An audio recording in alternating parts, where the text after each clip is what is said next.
1 pa lang yun. Vocalization, 1 oras. Ang mabigat sa akin yun, halimbawa Saturday ang show. Friday, hindi na kami matutulog nun. Hanggang kung Saturday na tapos, doon pa lang kayo makakatulog.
Inspiring others to be at their best is really difficult.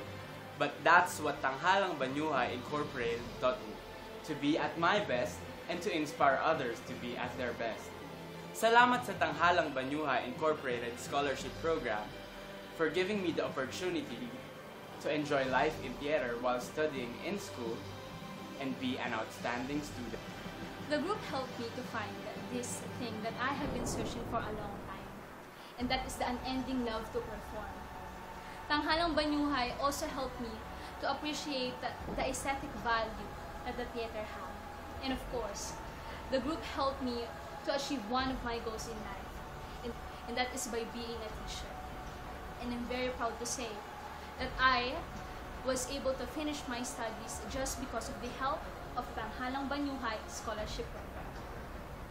Life is a matter of choice, and I choose to become a better person. 8 years ago, I was a typical youth who has no direction in life.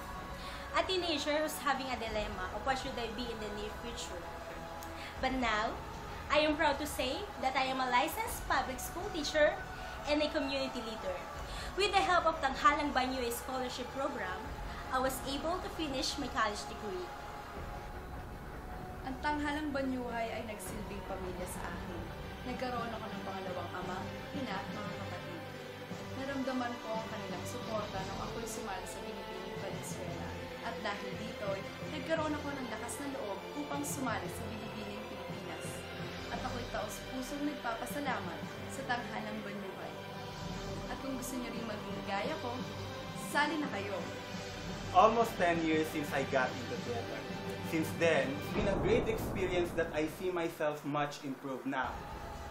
There are 4 things that I would like to share to all.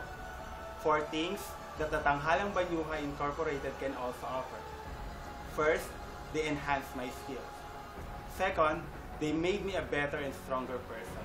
Third, they helped me to finish my studies through Tanghalang Banyuhay Incorporated Scholarship Program. Lastly, they made me a leader. And now, I use all the things I have learned to my current profession as a teacher. So if you have the talent and you want to share it, Want to develop your personality? Servant of God by means of theater. come and join us now! Come and join us now! Come and join us now!